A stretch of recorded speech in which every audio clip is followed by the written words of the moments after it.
Hello and welcome to Toilet Topics with Cody Galat.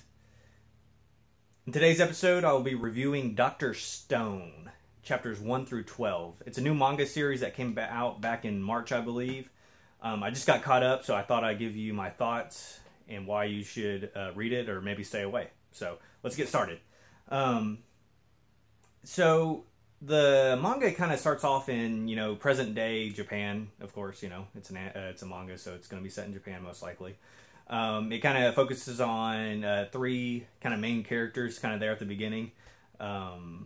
We got Senku. He's kind of like the blonde-haired kind of smart guy, typical, Japanese kind of anime hairstyle. He's really smart. He's like a scientist.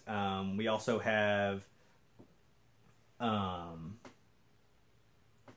Taiju and Yuzu. Taiju is kind of like more of like a, bronze kind of type character. He, is pretty strong, but not that bright. And then Yuzu, of course, is his secret love that he wants to confess to. So they're kind of like have some banter at the beginning, and then kind of in that first chapter, we get kind of this white light explosion that engulfs the entire world. What this does is it causes everyone to turn into stone. So they're kind of like in mid-flight. They have a scene where there's someone on an airplane. They get turned to stone, so the plane's going to crash. I thought this was a very interesting concept. It kind of reminded me of Flash Forward. It's a really short-lived sci-fi series in the sense that everyone gets affected at the same time around the world. Theirs was they saw their futures. I think for like 2 or 3 minutes into the future, like a year or so into the future, and everyone blacked out. So that's what that kind of reminded me of. So everyone's turning to stone, and as they're turning to stone, you kind of get their last thoughts of like, oh, I feel like I'm fading away. Am I dying? What's going on? So this happens, and then, it kind of focuses on Taiju, the stronger character I mentioned earlier. He's kind of sitting there, and he's like he's thinking about like, I can't give up. I gotta save Yuzu. And, time goes on and on and on. And then you find out 3,700 years pass. First off, I'm like, why 3,700? Why not 38, 4,000? I don't know. I always wonder, like, how do people that write books or do anime, how do they pick these kind of arbitrary dates that go into the future or go into the past? It's just kind of interesting to me, but moving on. So he awakens. He finds out that Senku has already been awakened for a short time. I believe it was 6 months. Senku is pretty much saying we need to rebuild society. And to do that, we got to come up with all the old techniques, how to build shelter, how to use science to pretty much rebuild society. So it kind of shows them. It almost seems like a couple months or maybe even a year of like them trying to figure out how to unfreeze other people. They find these birds that have been turned to stone, and they are pouring different kind of concoctions on there to see how they might be able to release them. You kind of discover that one of them, they were both near a cave, so they go into that cave, and then they discover that there's a whole bunch of bat droppings. So he combines that with some other chemicals, and he's able to create a solution that can free them from the stone. So the first thing they're going to do is, of course, go and free Yuzu. But on their way there, they're attacked by several lions. This kind of brought up a little bit of confusion to me, because it shows that they're birds that are stone, but not lions.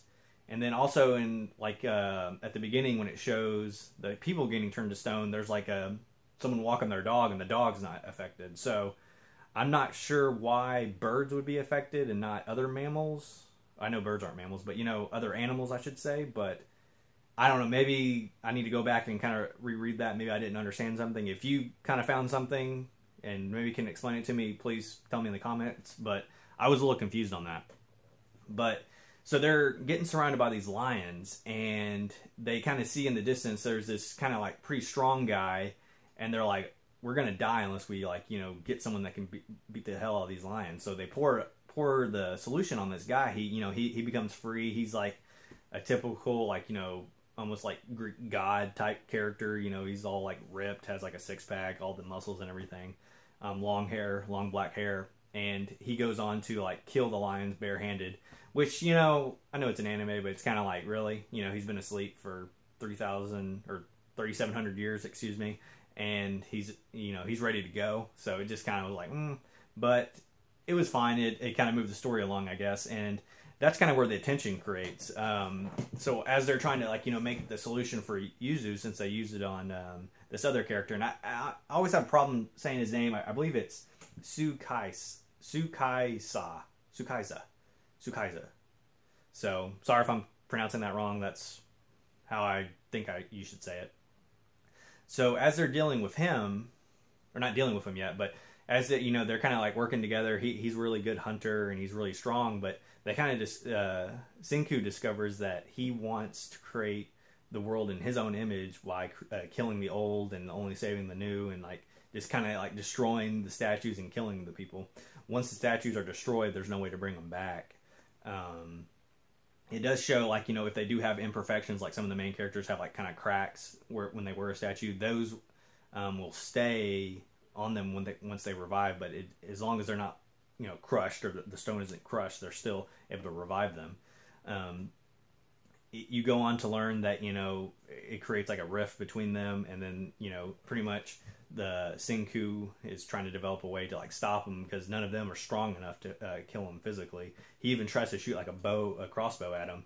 The guy grabs it in mid-air and just like kind of slings it to the side. So they're definitely in trouble. So what he devises is to go create gunpowder. So once they revive Yuzu, they head off to go do that.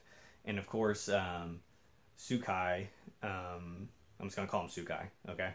It's our name to say. So Sukai is going to go after him. And, you know, they get there. Taiju is off somewhere else looking for stuff for the gunpowder. And, you know, Senku has to pretty much sacrifice himself to save her. So he says, you know, hit me in the back of the neck and kill me in one blow. So Sukai just hits him right there. And you think, you know, it kills him instantly pretty much. Taiju, this makes him really angry, so he kind of comes back. He grabs a huge boulder and kind of like flips it up. And then, you know, Sukai's kind of confused. He's like, what the hell's going on? And then Yuzu uses the gunpowder, tosses it on him, and then the spark from the boulder creates an explosion. It doesn't kill him, but it just kind of like momentarily kind of shocks him or whatever. That gives them time to escape. You learn that a little bit later that Senku actually left a piece of the stone in the back of his neck, and he's able to, like, they're able to pour that on there, and they're just waiting for him to wake up. The chapter kind of ends there, and then it kind of goes on to like an epilogue where it shows, like, you know, him awakening. So have a feeling next chapter we'll see, you know, kind of what he discovered after he woke up, because like I said, he was awake I think 6 months before Taiju was. So that should be interesting to find out what's going on. So, for my rating of the first 12 chapters, I thought it was pretty well done. I like the art style. I like the characters. I would like more character development, and kind of just, I want to see where it goes. I want to see more of, like, maybe them discovering what caused this. Was it like a natural thing? Was it man-made? Was it, I don't know, aliens? Or who knows, you know? I'm not sure. So I kind of want to discover, you know, what caused everyone to turn to stone. I also just want to kind of see more characters, either them revive, or if other people are awake, to, you know, incorporate them and kind of see, like, what their motivations are, and you know, what their plans are for the Earth. So I'm going to try to produce a video each week, since this is a weekly manga, so please join me for that. Also, check out my other topics. I'll be trying to produce at least one video a week besides this one, that will just have, like, different random topics that I want to talk about. So please join me for that, and thank you, and please comment, like, and tell me what I missed. So thank you. Peace out.